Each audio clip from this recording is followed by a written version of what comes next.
Halo semua, kami dari Biro PSDM. PSDM.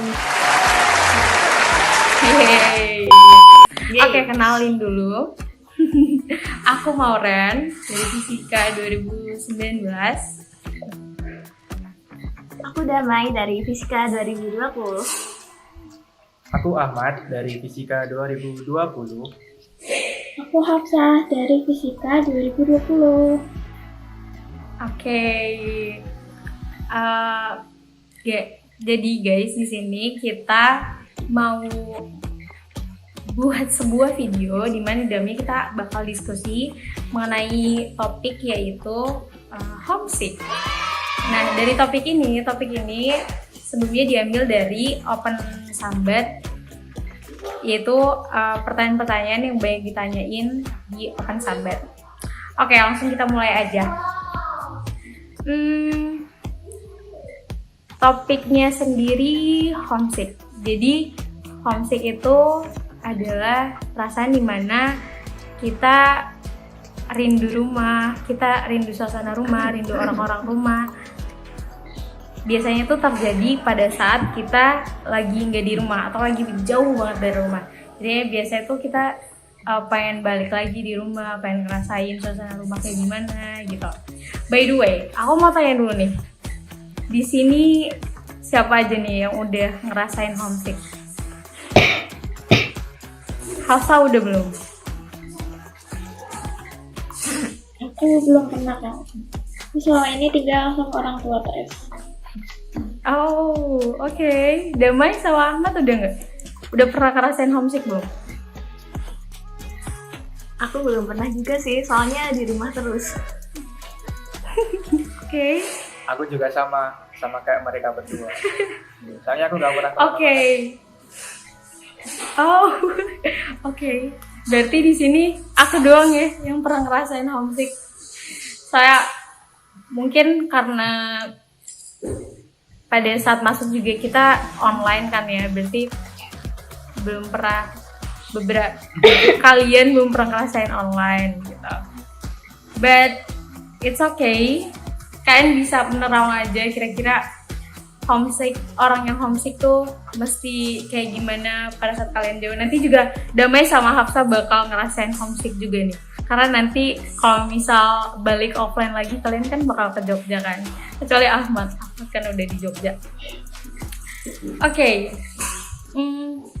Tentang homesick sendiri, kalau dari aku sendiri sih pada saat aku rasain homesick ya, aku tuh lebih sering buat hubungin orang-orang rumah. Misal kalau pada saat perasaan itu timbul, aku mulai kayak, oh iya, berarti aku harus ngubungin orang rumah. Aku VC, aku sering banget VC, atau sering nyibukin diri juga.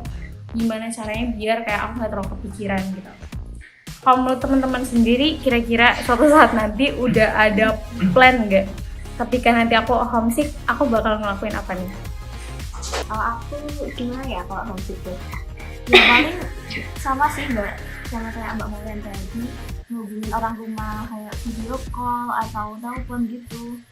Terutama video call sih pasti, kan bisa ngeliat wajahnya langsung nih orang-orang rumah sama dengar suaranya, pasti juga udah bisa ngobatin rasa kangen di rumah yang lain. Terus mungkin bisa itu sih, mungkin bisa cari makanan yang biasa aku makan di rumah, atau mungkin malah menyibukkan diri ke hal lain yang nggak aku lakuin di rumah buat menghindari rasa-rasa kerinduan rumah itu. Ya nggak tahu ya, pokoknya itu karena aku sendiri belum pernah ngerasain, jadi sebenarnya kurang tahu juga sih. Coba kalau Hafiyah gimana nih Hafiyah? Kalau aku juga mungkin sama kayak Damai sama Kamerain juga ya. Jadi kayak aku tuh bakal nunjukin diri, terus gitu nanti kalau kos juga pasti banyak kerjaan rumah kayak yang nggak aku lakuin sekarang, kayak nyuci, nyetrika, bersih-bersih rumah dan lain-lain juga. Terus organisasi juga, sama kayak mungkin aku bakal pulang ke rumah nenek yang nggak jauh dari Jogja buat kangen sama keluarga, atau juga telepon ibu Maya. Kalau aku gitu. Kalau Ahmad, Iya bener nih. Kalau Ahmad gimana nih? Siapa tahu Ahmad nanti suatu saat kita nggak tahu dia tiba-tiba ada exchange ke luar negeri. Amin. Ya, amin. Amin, amin. Kalau sih Kalau dari aku, karena aku cowok, jadi aku sering nongkrong sama temen. Karena sering nongkrong sama temen kan otomatis lupa akan rumah gitu. Terus di samping itu kan, jika kita tuh jauh dari perantauan, kita harus ingat buat apa sih kita jauh dari rumah kalau bukan mengejar cita-cita gitu. Jadi kita harus ingat cita-cita kita, pergi dari rumah tuh buat apa gitu. Intinya adalah sering nongkrong sama teman dan juga ingat cita-cita kita sebelum kita pindah dari rumah. Seperti itu. Begitu Mbak Maulana. wow. Oke. Oh, itu apa ya? Pandangan yang bagus ya. By the way, iya bener sih kata Ahmad tadi. Kalau bilang katanya kita perlu ingat cita-cita kita, menurut aku itu salah satu positifnya homesick gak sih? Ketika kita homesick kan kita ingat rumah kan, ingat orang-orang dalam rumah, ingat keadaan dalam rumah. Jadi kita kayak oh orang-orang dalam rumah lagi ngerasain ini, lagi apa namanya? Mungkin lagi ngerinduin aku juga kayak gini. Jadi aku harus belajar kayak gitu. Wow, okay. It's so good. Itu apa namanya? Pendapat yang bagus. Oke, teman-teman. Tapi kalau misal kalian punya temen yang kayak dia homesick banget, tapi kayak bener-bener nggak bisa pulang dan kayak udah lama nggak pulang, misal udah kayak setahun. Ini aku pernah ada temen yang curhat kayak gini. Udah lama nggak pulang selama 1 tahun karena emang susah banget kan. Terus dia kayak emang sekalian pesantren gitu, kuliah sambil pesantren. Itu kira-kira kalian gimana? Apa yang bakal kalian lakuin ketika misal dia curhat ke kalian? Untuk langkah pertama ketika punya temen yang lagi di perantauan, khususnya di Jogja, dan aku sekarang ada di Jogja, asli Jogja, yang menerima temen dari perantauan tuh yang pertama aku lakukan adalah mencoba menjadi pendengar yang baik. Siapa tahu kalau mereka itu bercerita tentang keadaannya di rumah, terus suasananya di rumah, dengan bercerita kepada orang lain, otomatis pikiran yang ada di rumahnya itu menjadi terlupa gitu. Bisa jadi nggak terlupa, tapi setidaknya mengurangi beban yang mereka pikirkan seperti itu. Kemudian selalu memotivasi dirinya yang dia lakukan pergi dari rumah atau merantau itu udah benar gitu. Karena apa? Ya karena dia itu udah punya cita-cita gitu dari awal, udah mau ke perantauan seperti itu. Kalau dari aku baru seperti itu sih. Semoga dilanjut yang lain. Terima kasih. Oke, makasih Ahmad. Kalau dari Hafsah gimana?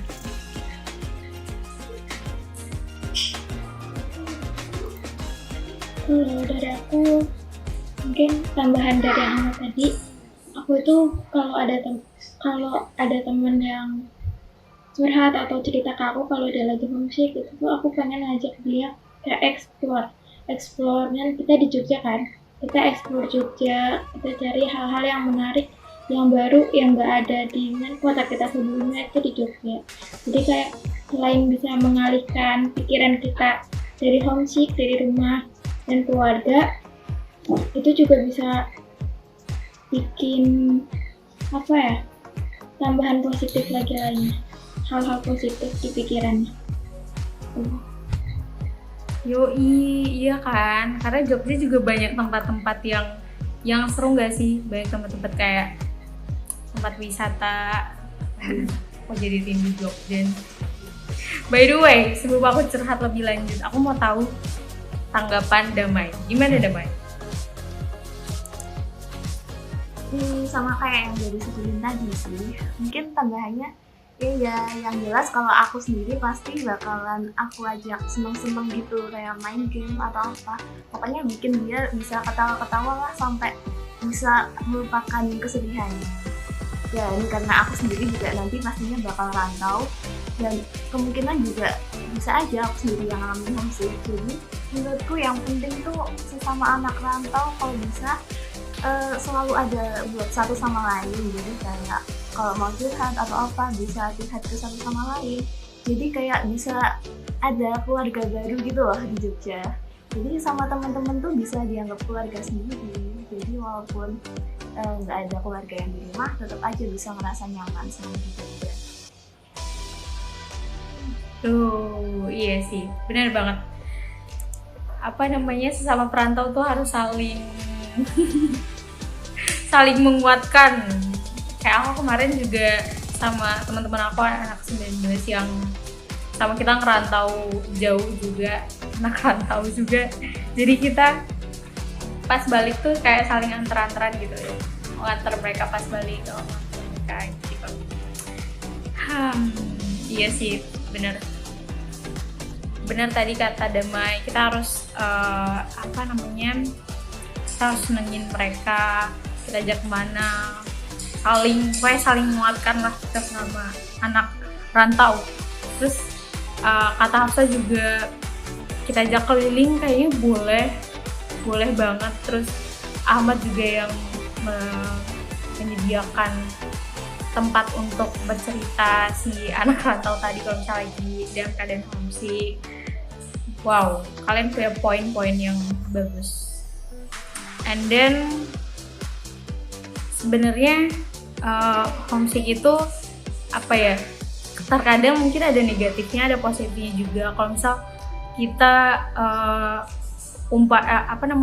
feedback kita ke perasaan homesick itu kayak gimana, kayak kita bener-bener mulai termotivasi, atau kadang kita ada juga orang yang kayak ketika homesick dia malah kayak ya aku nggak mau ngapa-ngapain, aku cuma mau pulang kayak gitu kan. Tergantung umpan balik kita juga sih itu. Oke, guys, itu tadi kalau aku review pendapat dari kalian. By the way, aku mau itu dong, mau nanya, mau minta closing statement dari kalian satu persatu. Kalau misal lagi dalam keadaan homesick atau menemukan orang yang homesick, apa yang bakal kalian katakan ke mereka? Ayo, dari siapa ya? Damai dulu.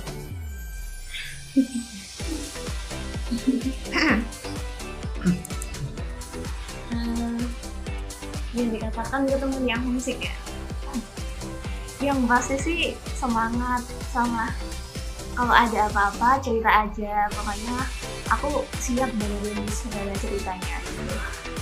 Udah sih, mbak, itu aja. Sama jangan lupa hubungin orang rumah, jangan sedih, semangat, ingat tujuan kamu merantau kuliah di Jogja.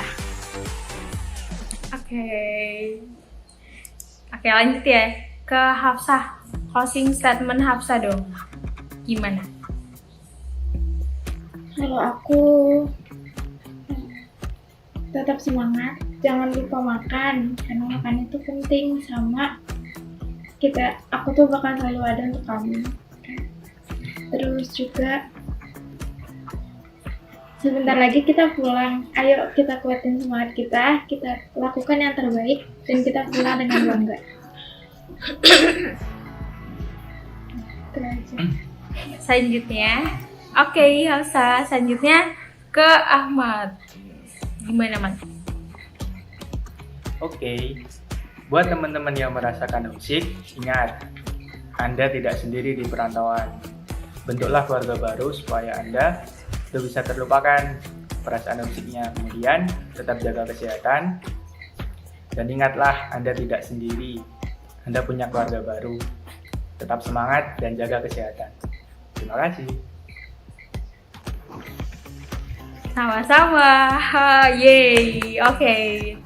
Diskusi kita tentang homesick udah ini nih, udah rampung. Kita udah kayak diskusi tentang gimana kalau suatu saat kita ngerasain homesick juga, atau gimana cara kita biar kayak gimana cara kita ngadepin teman kita yang homesick gitu loh. Nah, aku sebenarnya agak mau nanya sedikit nih, terlepas dari topik homesick ya karena ini kayak pendek banget diskusi tentang homesick. Mungkin aku bakal tanya, oh itu loh, ada beberapa sambatan yang kemarin juga sempat banyak yang tanyain gimana caranya ngatasin pola tidur yang gak teratur. Kalian pernah nggak kayak gitu, misal kayak ngerjain tugasnya dari jam 10 malam sampai jam 5 pagi, tapi tidurnya dari jam 5 pagi sampai habis subuh, sampai sore lagi baru bangun. Pernah nggak kayak gitu, kayak malah kebalik gitu loh? Pernah gitu nggak? Aku pernah juga. Sering sih. Kalau aku belum, aku teratur. Ya. Oh, Hafsa anak yang teratur guys. Aku juga pernah. Alhamdulillah ya alhamdulillah. Aku juga pernah, dan itu bener-bener semuanya kebalik sih. Kayak aku mulai ngantuk pada saat jam 10 pagi, sampai sore pun baru aku bangun. Dan malamnya aku nggak bisa tidur sama sekali, walaupun udah bolak-balik aku cari gimana cara biar aku bisa tidur, itu kayak susah banget. Tapi sekarang udah balik, udah teratur lagi. Sebenarnya aku kalau tidur nggak bisa sih kalau sebelum jam 12 malam. Maksudnya ya tetap aja masih tidurnya tuh pagi, tapi kalau siang tuh ya nggak terlalu ngantuk juga. Paling habis subuh tuh aku bangun sekitar jam 9 gitu. Kalau lagi libur gini sih, kalau kuliah ya biasanya kuliah sambil ngantuk. Ya jujur belum bisa sih aku yang bener-bener kembali teratur lagi kayak Hafsah mungkin. Iya sih, aku juga kadang gitu kayak, tapi aku kebanyakannya kuliahnya siang karena habis zuhur. Tapi udah kayak, wah aku butuh tidur siang, tapi tidur siangnya tuh sampai berjam-jam gitu, kayak parah banget. Kalau Ahmad gimana? Ahmad sekarang udah teratur belum tidurnya?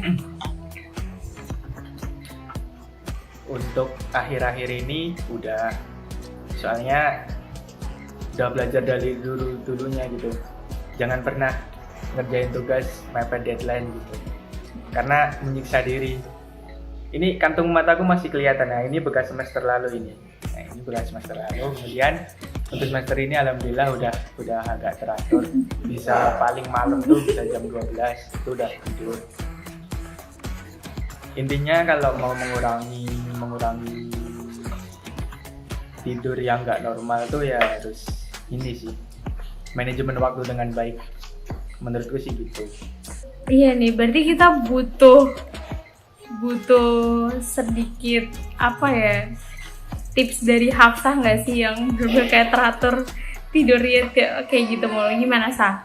Hafsah gimana sih caranya bisa kayak teratur gitu tidurnya? Kalau aku tuh dari kecil tuh emang udah dibiasain teratur sama orang tua. Jadi tuh kalau dulu jam 9 tidur, terus makin kesini jam 10, paling mentok itu paling setengah 11, jam 11 itu tuh aku udah tidur.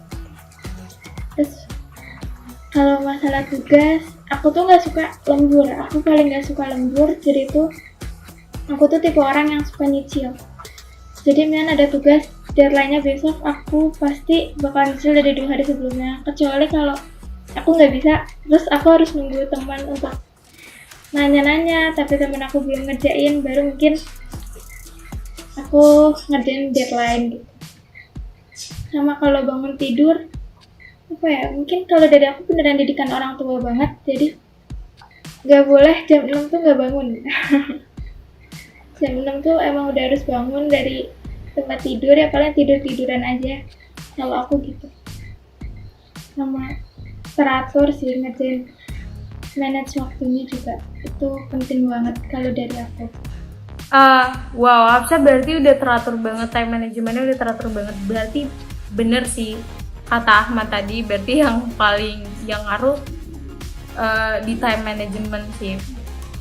Nah, aku setuju banget tuh, karena beberapa waktu aku pernah ngerasain yang pas awal-awal pandemi banget, awal-awal pandemi banget itu bener-bener selama beberapa bulan aku yang kayak mungkin karena pada saat itu aku nggak tahu mau ngelakuin apa ya, karena itu belum balik kuliah lagi kan, terus kita ada transisi ke online, and then malah aku malamnya bener-bener gak bisa tidur sama sekali, dan tidurnya tuh jam 10 pagi baru kembali lagi.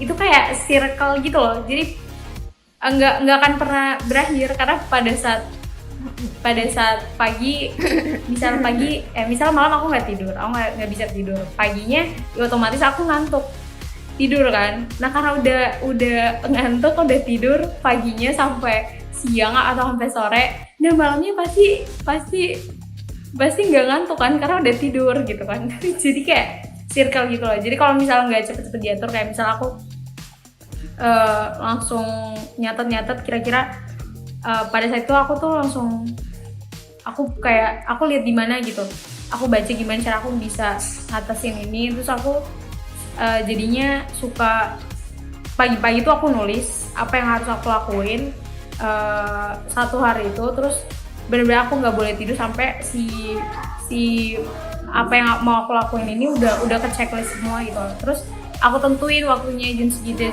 dari jam segini sampai jam segini, jam segini sampai jam segini, jadi ya lebih atur gitu.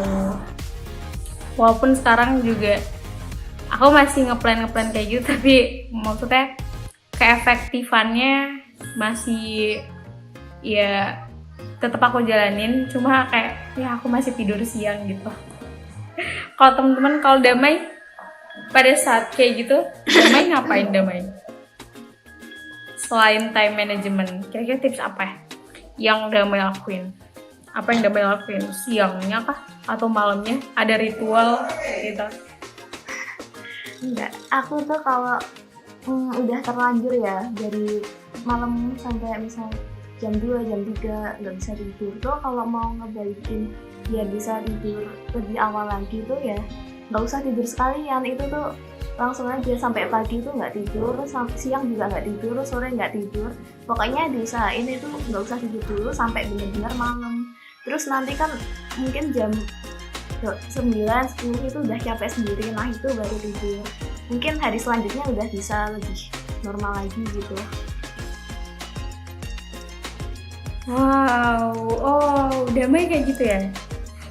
Tapi Damai nggak ngerasa kayak merasa baik-baik aja badannya, kalau misal kayak gitu, kayak seharian gak tidur? Iya, aku mungkin karena terbiasa kali ya, aku mau tidur berapa jam pun ya biasa aja gitu. Oke. Oh iya, Damai ya tiap orang kan beda-beda gitu kan badannya, ada yang kayak seharian gak tidur kayak langsung lemas gitu kan, tapi Damai mungkin karena udah terbiasa, jadi kayak masih bisa itu masih bisa manage dalam keadaan kayak gitu ya. Dan keuntungannya juga dari Damai tadi adalah jadinya nggak jadi circle gitu, juga nggak muter gitu loh, jadi besoknya dia masih tidur dengan bisa mutusin rantai nggak bisa tidur malamnya itu loh. Agak belibet ya aku ngomongnya. Ya pokoknya kayak gitu. Aduh, tadi kita udah ngomongin homesick, kita udah ngomongin barusan tentang nggak bisa tidur juga, atau pola tidurnya jadi kebalik. Kalau dari Ahmad tadi katanya pokoknya harus time manajemennya tuh harus bagus. Kalau dari Hafsa juga orang yang teratur, yang benar-benar kayak kalau misal ngerjain tugas tuh jangan kayak sekalian sampai sekali dikerjain tapi sampai bener-bener kayak nggak bisa tidur, tapi kayak di apa namanya apa sih namanya, pokoknya dicicil dulu. Iya. Thank you Hafsah, dicicil dulu. Kalau Damai juga tadi bener kayak buat putusin rantai si nggak bisa tidurnya berulang-ulang itu, Damai kayak apa namanya, nggak nahan dulu, jangan sampai tidur pas paginya, pokoknya tidurnya pas malam lagi. Wow. Diskusi yang cukup ini ya, cukup menarik. Tadi kita udah ngomongin soal pola tidur yang kebalikan ya. Nah, mau ngasih itu dong, mau minta closing statement lagi dong dari kalian. Kira-kira kalau ada penonton kita di sini asik kayak YouTuber kita ya. Kalau ada penonton kita di sini yang kayak nggak bisa tidur malam, terus tidurnya malah siang, pokoknya pola tidurnya kebalik kayak tadi, kalian mau bilang apa ke mereka? Ayo, dari Hafsah dulu. Kalau dari aku, ayo kita buat manajemen waktu lagi yang lebih baik lagi, dan juga jangan terlalu deadline. Ayo kita ngerjain tugas jauh-jauh dari deadline, jadi tidur kita tidak terganggu. Dari aku gitu Kak. Oke, Sah. Selanjutnya Ahmad. Dari aku, pola tidur yang nggak teratur itu berefek buruk bagi kesehatan. Jadi mulai hari ini kita harus menjaga pola tidur kita, jangan sampai terbalik, malam buat melek, siang buat tidur, dan seperti itu. Kalau misal dari kita itu masih belum terbiasa tentang pola tidur yang teratur, coba mulai hari ini kita paksa. Maksimal jam 11 kita harus sudah tidur. Maksimal jam 11 harus kita udah tidur. Seperti itu. Pokoknya pola tidur yang baik itu akan berefek positif bagi kesehatan kita ke depannya. Terima kasih. Semangat teman-teman. Oh maaf. Oke, sama-sama. Terakhir, Damai, gimana Damai? Ayo, closing statement-nya. Apa ya? Ayo kita sama-sama berubah. Jangan jadi deadliner, jangan overthinking. Udah, itu aja. Oke, yeay. Makasih banyak teman-teman. Jangan lupa like, Jangan lupa komen. Dan jangan lupa isi link evaluasi di deskripsi. Sampai jumpa. Video sambat bareng PSBM. selanjutnya. Dadah. Dadah semua. Dadah.